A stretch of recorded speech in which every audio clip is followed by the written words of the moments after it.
90% of Canadian tourists canceling U.S. trips. Travel is now a political statement. Canadian tourists boycotting U.S. travel. Every year, millions of Canadian tourists cross the border into the U.S., from Florida to New York, spending billions of dollars on travel services. However, this year, things have changed dramatically.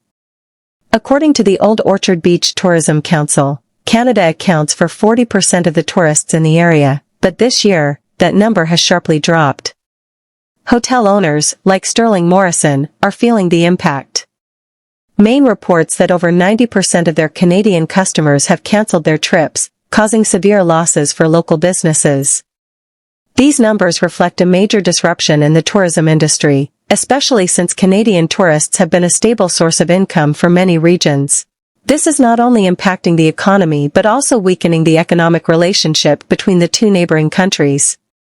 So, why is this happening?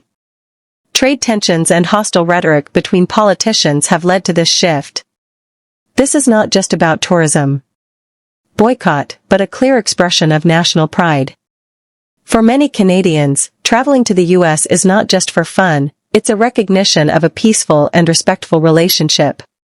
The tensions in international relations have eroded these values, leading to the decision not to travel to the U.S. as a way of protesting the administration's policies. This is also a signal that countries will no longer tolerate decisions that can harm mutual respect. Wide-ranging economic impact. According to the Maine Tourism Council report, Canadian tourists contribute about $1.2 billion annually to the local economy. Each Canadian tourist spends not only at resorts but also in shops, restaurants, and attractions. This boycott could force many businesses to close or scale down operations during the tourist season. This issue isn't just affecting the tourism industry.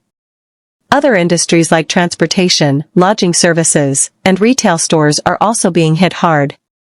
Businesses may need to find replacement customers or accept declining profits. While costs remain unchanged in the midst of a struggling economy, the absence of Canadian tourists not only reduces revenue but also puts small businesses at risk of closure, deepening the economic crisis in the region. This isn't just tourism, it's a political statement. So, is tourism still just tourism? It's time we realize that tourism can now be a powerful tool for political statements. When people choose to boycott a country, not because they dislike the tourist attractions, but because of that country's policies and actions, it becomes a form of protest. Statements, it becomes a lesson in national pride. With 40% of the tourists at Old Orchard Beach being Canadian, this change could have far-reaching impacts. This isn't just a loss in revenue, but a message of dissatisfaction with U.S. national policies. This tourism policy has now become a tool to express political views. It reflects not only the resistance from the Canadian people but could also spark similar movements from other countries, where tourism becomes a means to show discontent with U.S. international policies. This event is a clear example of how economic decisions are now intertwined with political sentiment. Not only a blow to the U.S. economy, but also a lesson in respect within international relations. When a country decides to stop cooperating on tourism and consumption, it's not just about dissatisfaction, but a form of resistance to actions that could harm their values and sovereignty. It also shows that tourism isn't just about moving from one country to another, but now it's a part of a soft power strategy. The Canadians are teaching the U.S. an important lesson in self-respect and respect. How will international relations evolve in response to this growing economic and political divide? Relations change after this event. Will we see other countries adopt a similar strategy, using tourism as a tool to express dissatisfaction with the policies of other nations?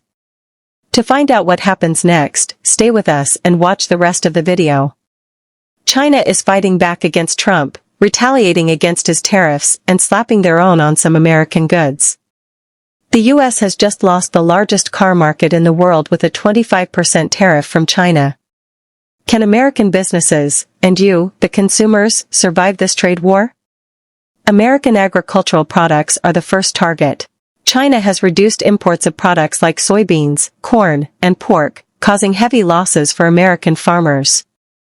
According to data from the U.S. Department of Agriculture, USDA, China cut its imports of U.S. soybeans from 36 million tons to just 16 million tons between 2018 and 2020, costing American farmers billions of dollars. Next, U.S.-made cars. China has imposed a 25% tariff on American cars, causing major car manufacturers like Tesla, Ford, and GM to face sky-high prices to export cars to China. Tesla, a standout brand. China now faces significant challenges in maintaining its market share as competition from local competitors continues to grow stronger. The U.S. has always prided itself on having giant players in the automotive industry, Tesla, Ford, and GM, but now these giants are facing unprecedented challenges. With a 25% tariff, selling cars in China has become incredibly difficult.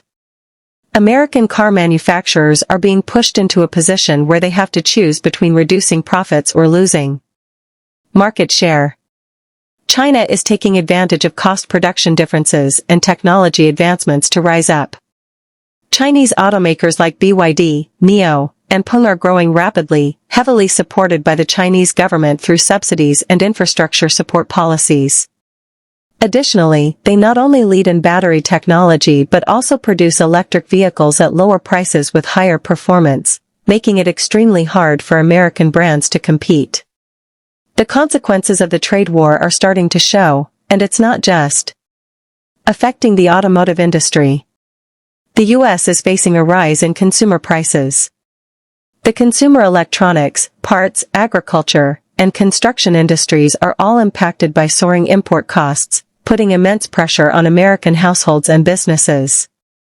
Just in 2021, the cost of producing consumer goods in the U.S. rose by 7% compared to the previous year, and many products like smartphones, household devices, and electronic components saw price increases of 15 to 20%. American consumers are paying more for everything, while their incomes have not seen much change. This creates enormous financial pressure on family budgets. Meanwhile, China is not only rising in the automobile industry but also dominating the electric vehicle and green technology sectors. Chinese companies like BYD, NIO, and XPG are dominating the market.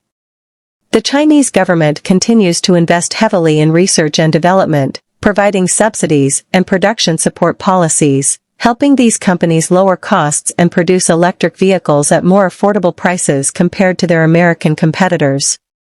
The U.S. is not just fighting a strong competitor but also facing a shift in how other nations are approaching global trade. Countries in Europe, Africa, and Latin America are increasing cooperation with China, seeing potential in trade agreements with this rapidly growing economy. The U.S. might be isolating itself, as not only China but many other nations are seeking new opportunities, diminishing the influence of the U.S. on the global stage. American companies will have to find ways to reform production processes, reduce costs, and invest in new industries like electric vehicles, green technology, and automated manufacturing to maintain their position amid increasing competition. Don't turn off the video just yet because the important details and surprising impacts of this trade war are waiting for you ahead. Donald Trump's press conference with UK Prime Minister Keir Starmer quickly turned into a disaster. Trump forgot his own statements, praised Russia, and dodged responsibility for tariffs causing economic crisis and defended controversial figures like Andrew Tate. Is this cognitive decline or a calculated strategy? At the very start of the press conference, Trump was questioned about his previous claim that Zelensky was a dictator. His response, "Did I say that? I can't believe it." But the truth is undeniable. Trump had publicly stated this multiple times, echoing Russia's propaganda against Ukraine. Similarly, when confronted about his statement that the European Union was created to screw the United States, he denied ever saying it, despite making that claim just 24 hours earlier. Was this a serious memory lapse, or was Trump deliberately manipulating reality? If he can't even remember his own words, how can he be trusted to lead a country? Trump often claims to be a strong defender of allies, but when asked whether the UK could stand alone against Russia, he mocked Prime Minister Starmer, "Oh, so you want to go to war with Russia?" This was not just irresponsible but a deliberate provocation rather than a diplomatic response. When pressed on whether the US would assist the UK if Russia attacked, Trump dodged the question, saying, "The British don't need much help." But history has shown that the US and the UK have always stood together in major conflicts. Trump's comments suggest that he is weakening NATO, sending a dangerous message to Russia that the US may not defend its allies if he returns to power. So, if Trump is re-elected, will NATO survive, or will he abandon allies, leaving Europe vulnerable to Russian aggression? Despite Russia continuing to bomb Ukraine and commit war crimes, Trump praised Moscow. "I think Russia has been acting very well." A sitting US president applauding a nation committing the largest European invasion since World War II is alarming. Worse yet, when asked whether Putin might break any agreement on Ukraine, Trump defended him again. "I think he will keep his word. I've known him for a long time." The question is Trump the President of the United States or a spokesperson for the Kremlin? No Western leader has ever trusted Putin this blindly. While the world condemns Russia, Trump is the only one excusing Putin's actions. If Trump returns to power, will the US continue supporting Ukraine, or will he hand Putin the victory he's been waiting for? Trump was asked about Andrew Tate, the accused human trafficker and sex offender in Romania. A journalist questioned, "Did your administration pressure Romania to release Andrew Tate?" Trump quickly denied knowing anything about it. "I don't know about that." But reports suggest that Trump lobbied to bring Tate back to the US.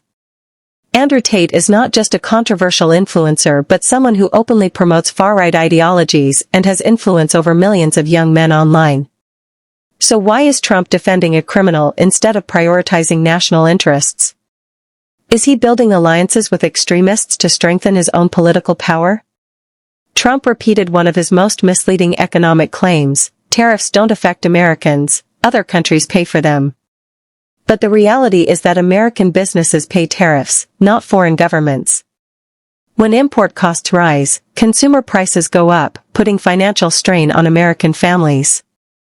Trump's tariffs led to billions in losses during his trade war with China. Despite overwhelming evidence, Trump refused to take responsibility, shifting blame onto foreign nations. His economic policies have already hurt American industries. How much worse will it get if he is re-elected? The US needs Canadian oil more than ever. Trade war and Keystone XL reversal. The US once claimed it didn't need Canadian oil, but now it's pushing to revive the Keystone XL pipeline. Why has Washington changed its stance? How will the trade tensions between the two nations unfold, and can Canada make the US pay the price for its energy policies? The US reversal on Canadian oil. Just a few years ago, the US boasted about reducing its dependence on imported oil, declaring that it could produce enough energy domestically. But reality is not that simple. Over 60% of US crude oil imports come from Canada, a supply that cannot be easily replaced. In fact, many refineries in Texas and Louisiana now advocating for its return. And why? With energy prices fluctuating and the US facing ever-growing fuel demands, it can no longer afford to ignore the stability of the Canadian oil supply. This shift is most evident in the sudden push to revive the Keystone XL project, a 1,900 kilometers pipeline that was previously scrapped due to environmental concerns and political controversy. Donald Trump, who once dismissed the need for Canadian oil, is now advocating for its return. Now backing Keystone XL, criticizing past administrations for blocking the project, but can reviving a single pipeline really solve the problem? US-Canada trade war begins in March 2025.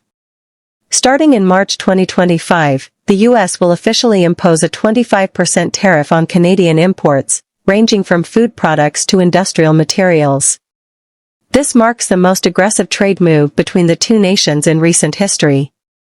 In retaliation, Canada is hitting back with 155 billion Canadian dollars in counter tariffs on US goods, targeting aluminium, steel, consumer goods, and agricultural products. 1. Agriculture, beef, dairy, and wheat exports from the US to Canada. 2. Consumer goods, electronics, clothing, and automobiles, driving up prices in Canada. 3. Raw materials, aluminium, steel, and lumber, which directly impact US industries. But Canada's most powerful weapon is yet to come, potential restrictions on oil and natural gas exports to the U.S., a move that could send American fuel prices skyrocketing. The big question remains, is the U.S. truly prepared to go head-to-head with Canada in this trade war? Canadian energy, a strategic necessity for the U.S. Canadian oil and gas are not just important to the U.S., they are irreplaceable in the short term. Key figures. Over 4 million barrels per day of crude oil from Canada supply U.S. refineries. Canadian natural gas is essential for heating homes, particularly in the northern U.S. during winter. Critical minerals like lithium, nickel, and cobalt from Canada fuel America's high-tech industries. What happens if Canada tightens its energy exports? U.S. gas prices could increase by 20 to 30% within months. Industrial and manufacturing costs would rise significantly, leading to job losses and reduced economic growth. Supply chain disruptions could affect multiple sectors, including transportation, construction, and electronics. With energy security at stake, the U.S. must carefully navigate trade relations with Canada. A prolonged dispute could have devastating consequences for both economies, making diplomacy and negotiation more crucial than ever. Transportation costs would surge, and American manufacturers would face material shortages. Meanwhile, countries like China and India could step in to secure Canada's resources, further weakening U.S. control over energy supply chains. If Washington truly wants energy independence, it needs a long-term strategy, not just trade tariffs. Keystone XL, will it come back? Keystone XL was once seen as the key to strengthening U.S. energy security, but reviving the project isn't so simple. Supporters argue the project would create thousands of jobs, boost North American energy production, and reduce dependence on foreign oil. However, environmental concerns, political opposition, and shifting market dynamics make its future uncertain.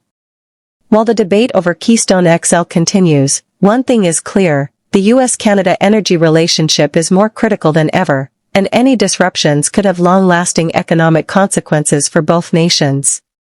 In both the U.S. and Canada, it would ensure a stable oil supply, reducing reliance on the Middle East. Lower fuel prices would boost the domestic economy. Opponents warn that the risk of oil spills threatens key water sources and the environment. Extracting oil from Canada's tar sands emits far more greenhouse gases than conventional oil. TC Energy, the original developer, has already abandoned the project. Who would step in to take over? Does the U.S. genuinely intend to revive Keystone XL, or is it just a pressure tactic against Canada?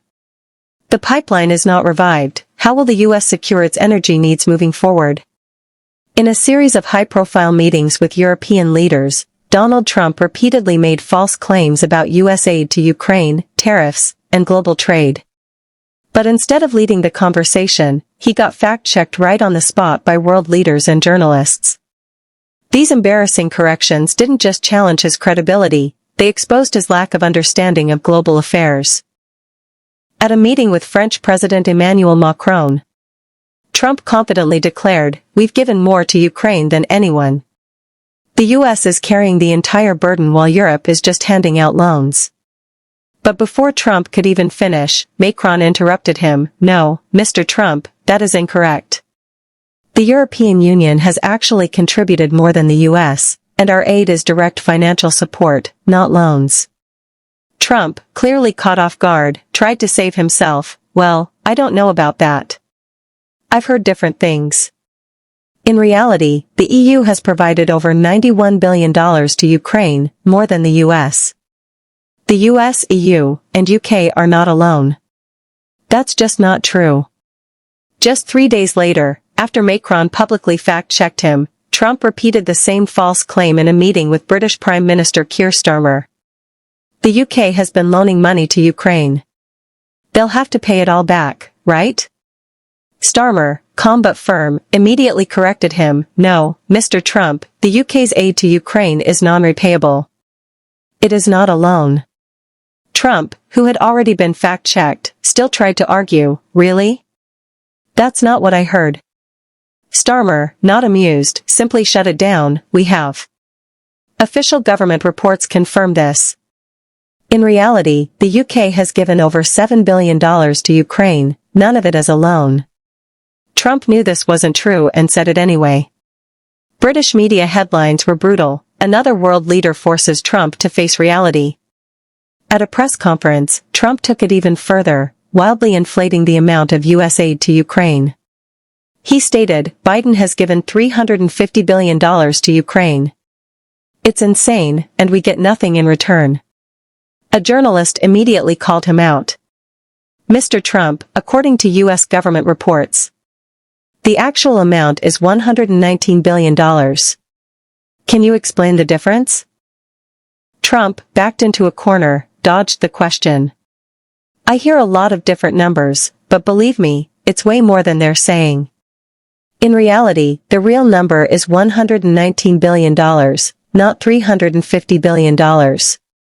Most of that money stays in the U.S., paying American defense contractors to make weapons.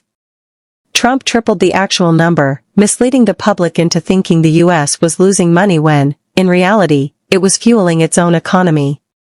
Media headlines exposed the distortion. Trump invents numbers to attack Ukraine aid. Trump doubled down on another long-debunked claim that tariffs were making America money he claimed. We're making billions off tariffs. China is paying us. That's when journalist Andrew Feinberg stepped in. Mr. Trump, your own administration's reports say the tariffs are paid by American businesses and consumers, not by China. How do you explain that? Trump, visibly irritated, lashed out. That's fake news. I know what's happening. We're finally getting paid by these countries. In reality, when the U.S. imposes tariffs, foreign countries don't pay, U.S. companies pay the tariffs and then pass the costs on to you, the consumer. Trump's own economic advisors have repeatedly debunked this. Despite clear economic evidence, Trump keeps lying about it. Economists called it a master class in economic ignorance. A British journalist asked Trump about his double standard, praising Putin while insulting Zelensky. Mr. Trump, you called Zelensky a dictator but have repeatedly praised Vladimir Putin, who actually suppresses opposition and holds power through force. Can you explain this contradiction? Trump hesitated, then gave an unconvincing answer. Zelensky. I've heard he controls everything. I don't know, people say things. The journalist didn't back down. So do you stand by calling Zelensky a dictator? Trump dodged again. He never answered. In reality, Zelensky is a democratically elected president. Putin is an autocrat who silences opponents and controls the media. Trump refused to criticize Putin. Trump's failure to answer exposed his inability to defend his contradictions. These fact-check moments, one after another, didn't just challenge Trump's statements, they obliterated them.